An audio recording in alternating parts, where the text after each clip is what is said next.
So today I thought it might be fun to talk about some books that I want to reread. So these are books I've already read and enjoyed, so can already recommend to you, but they're also books that for one reason or another I'd really like to go back and reread. Now I really enjoy rereading certain books and have specific books that I reread regularly, but these are all books that I have yet to reread, but can see them either being books that I will become a regular rereader of, or they're just books that I think I will get a new experience from if I read them a second time around and I'm curious to see what they have to offer for a second time. So without further ado, I thought I would tell you about all the books I want to reread. So first up is a book I've been thinking about a lot recently, and that's Girl Meets Boy by Ali Smith. So this is part of the Canongate Myth series, and this one is inspired by a myth told in Ovid's Metamorphoses, which is a piece of Latin literature, and it retells the myth of Iphis, or is inspired by the myth of Iphis, and it specifically plays with sexuality and gender roles, but in the setting of modern day Scotland. And the reason I've been thinking about this book a lot recently is because I've been teaching students at the university about gender in myth, and I've been thinking about gender in myth in my own way as well. I've been reading a lot of articles and books about gender in myth, and this myth in particular, because it does offer up some interesting perspectives about constructing gender in ancient Rome. But it's actually been quite a few years since I read Girl Meets Boy. I think I did a review of it back in the day when I first read it, but that was years ago. And one of the reasons I want to reread it is because the original myth itself, the way it appears in Ovid, is essentially used to validate the normative, like, male-female marriage as the proper way of life. But something that authors and readers in the modern day have been able to do is kind of have been to reinterpret this myth in a way that is empowering for people who are from the LGBT plus community, and I think that's a really interesting thing to be able to do with a myth, and I'd like to reread Ali Smith in particular's version of that again and think about that, because I think it's important to think about myths in a really broad sense, and how they can be readapted, and how timeless they are, but also how their meanings can change. So I've been thinking about it a lot recently, and it's made me want to reread it. A book that I read actually only for the first time this year, however, that I already want to reread is Daughter of the Forest by Juliet Marilli, and I've talked about it a lot. It's a book I read for the first time this year, 2018. It's one of my favourite books of the year, and actually may perhaps be one of my favourite books of all time. I'll have to wait for a reread before I can give it that for sure title. But this is a high fantasy novel set in a medieval Ireland, and is a retelling of the Six Swan Brothers fairy tale, but it is beautifully written and so intricately woven, slow pacing, but with such rich, gorgeous detail that it never feels like it's lagging. You just completely fall into this world. And it also has a wonderful, strong female protagonist, and I don't mean strong in that she like goes around kicking butt, that's one way of being strong, but just strong in herself, and really wonderful to read about.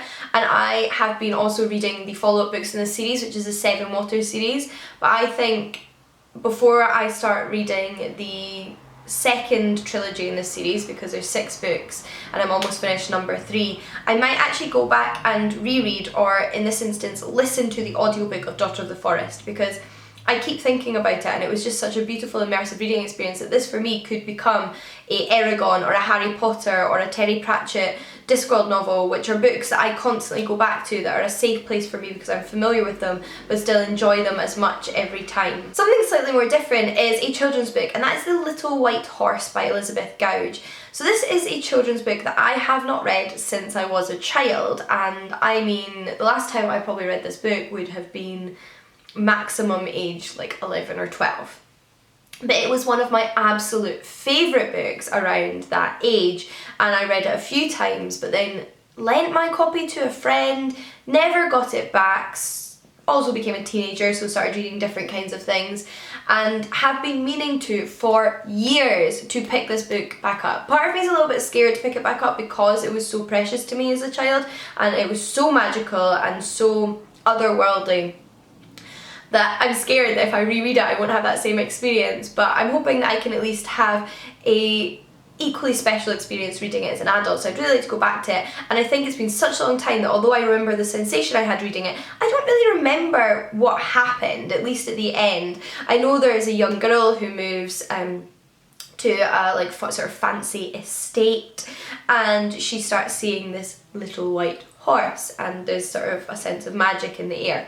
But other than that, I can't really remember a lot of details about this book, so I think it would also be nice to reread so I can remember why I loved it so much. On a similar topic, I would really like to go back and reread The Snow Spider by Jenny Nemo. This was a book set in Wales. It's another children's magical folklore type book that I read as a kid, and I used to reread this over and over and over again. I say reread, but I used to borrow the cassette tape from my library and I would listen to it on a regular basis. I loved it. It was such a magical little story, and a few years ago I picked up a paperback copy of it. I think actually it was only last year, 2017, I picked up a paperback copy of it because I saw a new edition was out in the bookshop and thought, oh, I loved that book so much as a child, and it's been, you know, good at least 15 years since I read it. I would really like to go back and reread it, and I just have such fond memories of it. So again, this is one that I would really like to go back and reread, and I have a copy of it.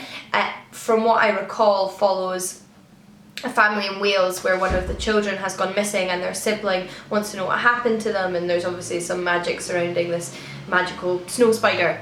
But moving away from children's books for a time, I want to mention Sunset Song by Lewis Grassic Gibbon, which is a book that I read when I was a teenager. I actually read this book for school, and I know a lot of people talk about negative experiences of reading books from school, but this is a book that I enjoyed every single word of reading for school. I loved studying it in English at school, and it's a book that has stayed with me since I read it as a teenager, and that's such a wonderful thing. This is a Scottish classic set before, during and after the First World War in rural Scotland, and follows a young girl, Chris Guthrie, as she grows up from being a child into like becoming a young woman, and growing up on the land, being a farmer's daughter, but also kind of finding herself and who she is in this world. Does she want to leave the land? Does she want to remain a farmer? And all the struggles she goes through, and it can be quite harrowing in moments. But I also just think Chris Guthrie is one of my favourite protagonists of all time. And I say that having only read the book once, although I studied it, so I reread bits of it over and over again, and you know, I wrote essays on it and did an exam on it, but I did only read it cover to cover once, and it was a beautiful reading experience. And there's also 2 more books in this series. It was originally a trilogy, and in the second book we follow Chris as a sort of more grown-up woman, and the third book I believe we follow her son. And I've been meaning to read them for the longest time, but I would also really like to go back and reread Sunset Song. Another book I would really like to go back and reread is Kissing the Witch by Emma Donoghue. This is a collection of fairy tale retellings by Emma Donoghue that retain that sort of old time fairy tale feeling, but they are all centred on the female characters, and in them the women either save themselves or save each other, and there's a lot of gay romance going on between the women in these stories too. It is such a it's my favourite fairy tale retelling collection, to be honest, or book retelling a fairy tale. There's some other ones I love, but I have to say this is my favourite. I love Emma Donoghue as a writer, and this is the first book I read by her, and it was an instant falling in love moment.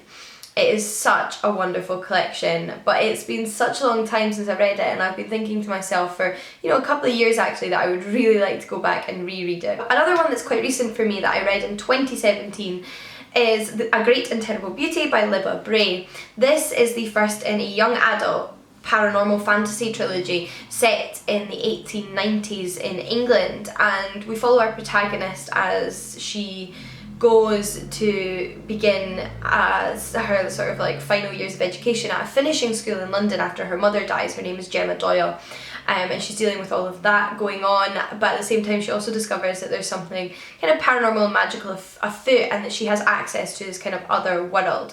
And it's a very dark yet beautiful story, and it's so intriguing. I fell in love with this trilogy, gobbled it up, and again think this could be a series that I regularly reread. I just need to go and experience that first reread. I might even again re-listen to it. I do tend to re-experience my favourite books of all time regularly via audiobooks, because I found that's like an easy way to get a little dose of some of my favourites. So I think I'd like to go back and do that. I have one more children's book, and I realise actually that I did say at the beginning, these are books I haven't reread, whereas the other 2 children's books I mentioned I have reread. It's just that I reread them such a long time ago that it's all kind of blurred into one. But this children's book I haven't actually ever reread, and it's Midnight for Charlie Bone, which is also by Jenny Nemo, which I didn't think about when I was making this list, but apparently she is one of my favourite children's authors and a children's author that I really want to reread. But Midnight for Charlie Bone is a bit of a Harry Potter-esque series. It is very different, but it is a children's book series set at a school which has a sort of magical division, but the students at this kind of old-fashioned boarding school that have magic possess an ability rather than casting spells, and not everybody at the school has a magical ability.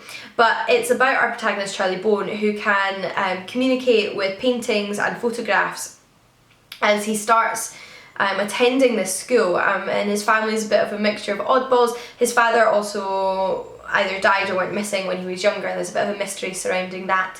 So he's trying to uncover what's happened in the background of his family, but also kind of learn about his magical abilities and the new world that he's been exposed to. And it was such a great series, but I can't remember how it wrapped up. Like, I can't remember the ending, and I would really like to go back and reread the whole series and kind of find that out again. 2 more, however, so I'll be brief. The first one is Tooth and Claw by Jo Walton. This is another fantasy book that I talk about a lot and recommend a lot. It is a dragon fantasy book where all of the characters are dragons, but it's set in a time period that very much resembles the 1800s, and it has been compared to a Jane Austen novel or a Trollope novel, in that it follows the everyday lives of these characters who are all dragons, but experiencing a lot of the things that you see in these kind of period novels, like the father dying at the beginning and his children and his daughters sort of being left to find good marriages to support themselves, their brother going in to the church, and all of that kind of various family drama. But there's also a bit of political intrigue there, and it's very much set in a dragon world. She has created a world that's clearly inspired by the 1800s but fits with the dragons, and she's made the magic system and the lore behind this world very much work. Such a clever book, absolutely adored it, have wanted to reread it basically since I put it down, so definitely want to get around to that. And last but not least is Grief is the Thing with Feathers. This is one that I'm not sure when I want to reread it. It's by Max Porter, and it's a beautiful little novella all about grief. It's inspired by Ted Hughes' poetry collection Crow, and in the poetry collection Crow we hear about all of these major world events from the perspective of this kind of crow that's watching over everything. And in this story we're following a much smaller personal event in the lives of 2 boys and their father, as the mother and wife of this family has recently passed away, and Crow is sort of observing this happening but also kind of getting involved in their life. And it's all kind of metaphorical. Their father is a Ted Hughes scholar working on the Crow poetry collection, but it's also written in that kind of surreal magical realism way where the crow kind of lives in their house with them. Beautifully, beautifully written. Really, really moving depiction of grief, and one again that I've just wanted to reread for a long time. It's one that I want to get to a point where I feel comfortable rereading it because I might actually find it a helpful reread. But those are the 10 books that I am most eager to reread in the near future. I'd love to hear from you which ones you think I should prioritise.